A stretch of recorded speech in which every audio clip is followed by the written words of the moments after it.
Okay, you've just spent over $200 on the Nintendo 64 and the new Mario game. You pop it in, stretch Mario's face just for fun, then listen to Princess Toadstool invite you to the castle and watch the Lakitu cloud fly around with his camera. You arrive via tube. Remember, you're a plumber. It's your first time in this brand new world, and what a world it is. You can climb trees and do huge flips out of them. You can head towards the waterfall and listen as it gets louder and louder. You can jump over the fence and swim around in the moat. Just try not to get caught up in the force of the waterfall. In Super Mario 64, you can do just about anything. It is, in fact, like jumping into the movie Toy Story. But don't get all psyched up about traveling to infinity and beyond just yet. Although the gameplay and graphics are very cinematic, the basic setup and plot of the game is no big surprise. After a few days of playing the game, it starts to get old. The game is way too short, only 15 main levels. Most players will beat the game in less than 2 weeks, unless they plan on getting all 120 stars to gain access to Yoshi. That little chore is extremely difficult. Stars are hidden everywhere.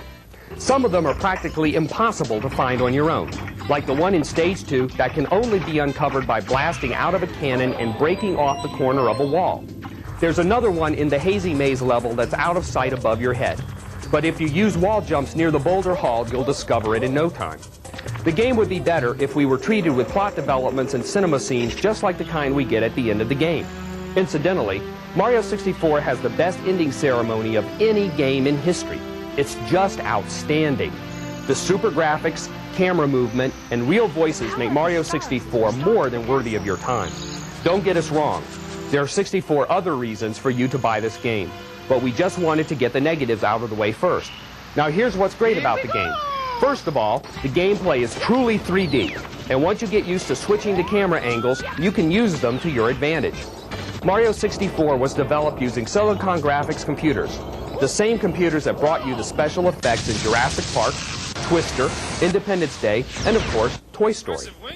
The significance of this is that video games are becoming so advanced and so popular that they're starting to gain Hollywood's attention. Although we've carped on a few of Mario's shortcomings, please be aware that this is only because of the enormously high expectations that have accompanied the game and the development of Nintendo 64 for years. The game does get fun again after you beat it, and then focus on finding 120 stars. Since you're familiar with all of the courses by then, the game is a little less frustrating. For the premier title of this system, Super Mario 64 is a breakthrough in graphics and play control. And this is just the tip of the iceberg. One last thing we should mention is prices. Nintendo 64 games will be, on average, $10 to $15 more expensive than Super Nintendo games. This means that most games may cost around $70, compared to an average of $50 for first-generation gaming systems. Although we believe that Nintendo will definitely beat its current rivals when all is said and done, well-established and emerging systems like Sony PlayStation could surprise us all. That's how things look right now. But as the Nintendo 64 grows and the writable disk drive is introduced, the gaming game will surely change. We all want the best games there are. We all want games that give Hollywood a run for its money. But how much are we willing to pay for these great software titles? Maybe, as video games become more mainstream, companies will be able to afford to lower their software prices in an effort to attract even more buyers. Now that's virtual reality. You saw Yoshi hanging out in Mario 64.